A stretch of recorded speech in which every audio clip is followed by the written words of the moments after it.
My name is Rachel Livergant, and today I am honored to present our team's work titled Postoperative Morbidity and Mortality in Pediatric Indigenous Patients, a Scoping Review and Meta-Analysis. A special thank you to my co-authors and the WOFAPS team for all their work and support on this project. Finally, I would like to respectfully acknowledge that this presentation is being recorded on Treaty 6 territory, the traditional land of the Cree, Anishinaabe, Blackfoot, Métis, Dene, and Nakota Sioux peoples. Surgical care is a growing need globally, with surgical conditions accounting for over 33% of the global burden of disease. Indigenous peoples are an important yet grossly underserved population worldwide, notably in the Americas and Oceania. Indigenous children and adolescents living in settler-governed countries face some of the largest health inequities worldwide. However, current data on postoperative outcomes following surgery in pediatric Indigenous patients remains limited and of poor quality. This scoping review aims to assess if and which inequities exist between surgical outcomes in pediatric Indigenous and non-Indigenous peoples on the American and Oceanic continents with regards to postoperative complications, morbidities, and mortality. This study was completed in compliance with MOOSE and PRISMA SCR guidelines. The PICO criteria can be found below and included populations of Indigenous pediatric patients from North America, South America, and Oceania that were experimental or observational studies with outcomes including postoperative morbidity and mortality. Following full text review and grade literature search, a total of 16 studies met inclusion criteria, of which 14 were included in the final meta-analysis. Of the 14 studies that met our inclusion criteria, all were retrospective studies, 8 of which were retrospective cross-sectional studies.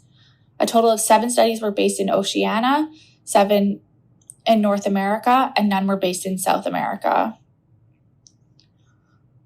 There were a total of 6 pediatric surgical specialties included, such as general surgery, urology, neurosurgery, ENT, cardiac surgery, and ophthalmology.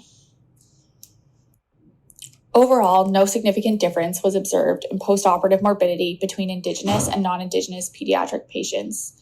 This remained non-significant when segregated by either geographic location or type of postoperative complication. However, in one study examining long-term graft survival following renal transplantation, Indigenous children had a 3 times higher risk of renal graft failure compared to non-Indigenous children in Canada.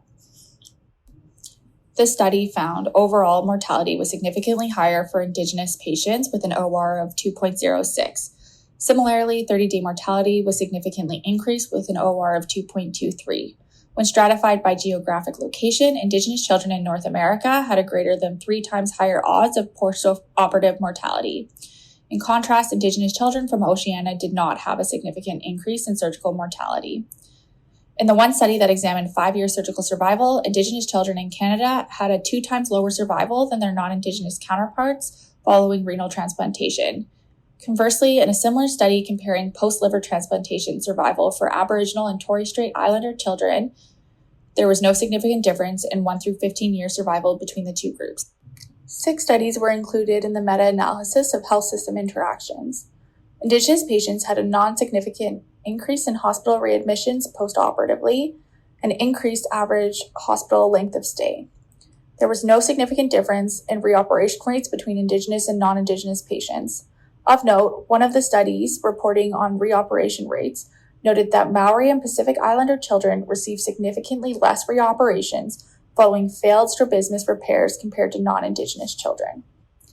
The Newcastle-Ottawa scale was used to assess quality of included studies. Majority of studies, 12 out of 14, were high risk of bias and low quality, while 2 studies were low risk of bias and good quality. The low quality of studies was mainly attributed to failure of studies to control for significant differences such as age, pre-existing comorbidities, and/or sex in their analysis. In summary, this study has found that Indigenous pediatric patients have a significantly increased mortality postoperatively.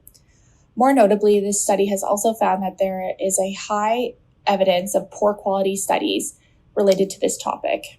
Based on the study's findings, we propose the need for further research and health system reforms that are appropriate for the Indigenous context and enshrine in their models the need for multi-pronged solutions that respect the unique culture, experiences, and needs of diverse Indigenous communities worldwide.